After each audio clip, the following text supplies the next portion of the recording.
नमस्कार दोस्तों, जो 10वीं तिथि होती है इससे खासकर विजय का प्रतीक माना जाता है। क्योंकि प्रभु श्री रामचंद्र जी ने 9 दिन तक माता नौ दुर्गा की कठोर तपस्या एवं व्रत करके 10वीं तिथि को रावण का संहार किया था। इसलिए इस महापर्व को विजयदशमी के नाम से जाना जाता है और कुछ ऐसे ही और भी कथाएं हैं।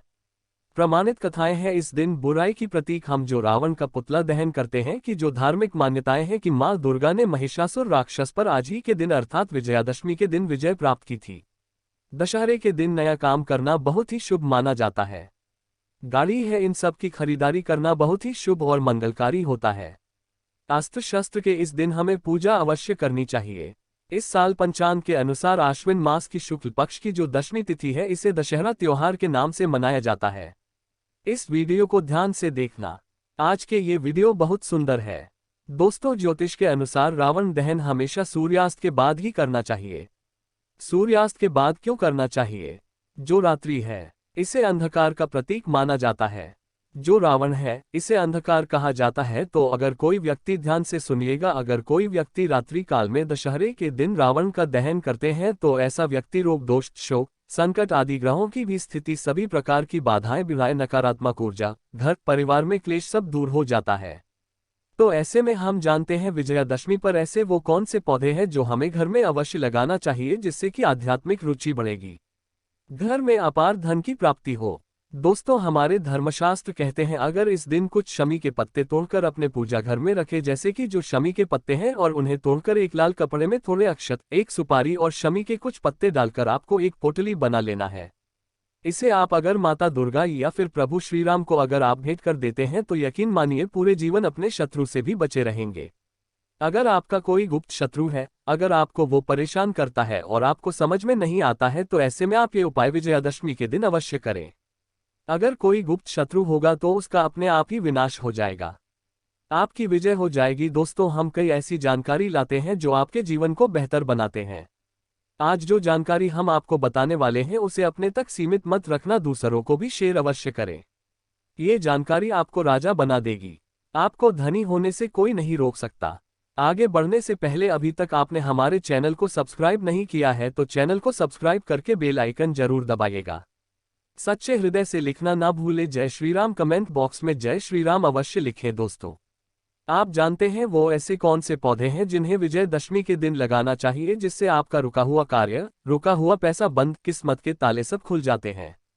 पति पत्नी में अनबन, पूजा पाठ में आध्यात्मिकता की कमी सब दूर हो जाती है। आप में से अक्सर लोग कहते हैं कि हम काफी मेहनत करते हैं परंतु सफलता कभी नहीं मिलती, हमारी प्रगति रुक जाती है और हम चाहकर भी एक सफल व्यक्ति नहीं बन पा रहे हैं। धन इकट्ठा करते हैं कि घर में बीमारियां आ जाती है और जैसे धन आता है वैसे ही चला जाता है। आमदनी अठन्नी और खर्चा रुपया जैसी स्थिति हो गई है। आता बहुत कम है लेकिन जाता बहुत ज्यादा है। तो इस प्रकार की समस्या से अगर आप भी घिरे हुए हैं और आप चाहते हैं आपको मनोवांछित नौकरी की प्राप्ति हो जाए, मनोवांछित फल की प्राप्ति हो जाए, आपको कार्य क्षेत्र में सफलता मिले, तरक्की मिले, आपकी बंद किस्मत के ताले खुल जाए, बहुत सारा ढेरों लाभ अगर आप प्राप्त करना चाहते हैं तो वीडियो को ध्यान से जरूर देखना। दोस्तों, किस दिन कौन सा पौधा लगाना चाहिए? तो ऐसा माना जाता है कि प्रभु श्री रामचंद्र जी ने नवरात्रि के 9 दिन तक माता नवदुर्गा को शमी के पत्ते समर्पित किए थे। ध्यान से सुनिएगा, कई कथाएं ऐसी है जिसमें कहा गया है कि जो शमी वृक्ष होता है उसके पौधे होते हैं तो इसे साक्षात माता दुर्गा का स्वरूप माना जाता है।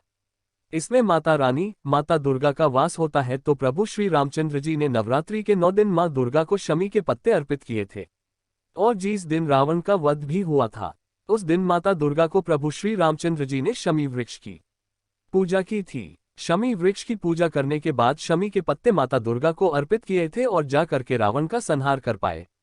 प्रभु श्री रामचंद्र जी ने स्वयं कहा है कि जो शमी के वृक्ष हैं ये बहुत ही पवित्र है। शमी के जो वृक्ष है इसे मोक्षदायिनी भी कहा जाता है क्योंकि इसमें मां दुर्गा का वास होता है। तो हमें अपने घर में शमी के पौधे जरूर लगाने चाहिए, जो कि विजयादशमी पर अब हम आपको बताते हैं। इसके लगाने की विधि कि आपको कहाँ लगाना चाहिए और कैसे लगाना चाहिए, कौन सी दिशा में लगाना चाहिए जिससे आपका भला हो, आपका कल्याण हो, आपके सभी बिगड़े कार्य पूरे हो जाएं। दोस्तों, इससे पहले जानते हैं कि शमी के पौधे अगर हम दशहरे के दिन या विजयदशमी के दिन अगर अपने घर में लगा लेते हैं तो इससे हमें क्या फायदा मिलता है। पहला फायदा है कि शत्रु पक्ष में आपको सफलता प्राप्त होती है, शत्रु पर आपकी विजय प्राप्त होती है। जैसे भगवान राम ने रावण पर विजय प्राप्त की थी, स्वयं वैसे ही आपको शत्रुओं पर विजय प्राप्त होगी, वो भी 100% डंके की चोट पर। दोस्तों, अक्सर ऐसा होता है कि कभी कभी जो अज्ञात शत्रु होते हैं, अक्सर हमारे घर में ही कई शत्रु ऐसे छुपे होते हैं जो हमें पता नहीं चलता और अंदर ही अंदर जैसे कैंसर घातक होता है, वैसे ही ये शत्रु वार करते हैं। अक्सर अज्ञात शत्रु, गुप्त शत्रु घर में ही पाए जाते हैं, लेकिन इनके बारे में हमें पता नहीं चलता। अगर बाहर भी आपका कोई शत्रु होगा तो वह भी परास्त हो जाएगा। दोस्तों, हमारे धर्मशास्त्र कहते हैं, वनस्पति शास्त्रों में लिखे हैं, जो व्यक्ति अपने घर के पूर्व दिशा में, ध्यान से सुनिएगा, जो व्यक्ति अपने घर में पूर्व दिशा में अगर शमी का पौधा लगाते हैं या फिर दक्षिण दिशा में लगाते हैं, माता काली का ध्यान करते हुए अगर शमी का वृक्ष लगाते हैं, तो ये शत्रुओं का नाश करते हैं, शत्रुओं को पानी की तरह बहा देते हैं। लेकिन खासकर हो तो पूर्व दिशा में ही लगाना चाहिए। अगर आप इसे दक्षिण दिशा में लगाते हैं तो शत्रुओं का पूर्ण रूप से विनाश हो जाता है। ऐसे में आपको भी इसका नुकसान हो सकता है। इसीलिए दक्षिण दिशा में लगाने के बाद कुछ महीने आप इस पौधे को दोबारा से पूर्व दिशा में लगा लें। बहुत ही शुभ माना जाता है। इससे आपका भी भला होगा और दुश्मन भी आपसे दूर रहेगा।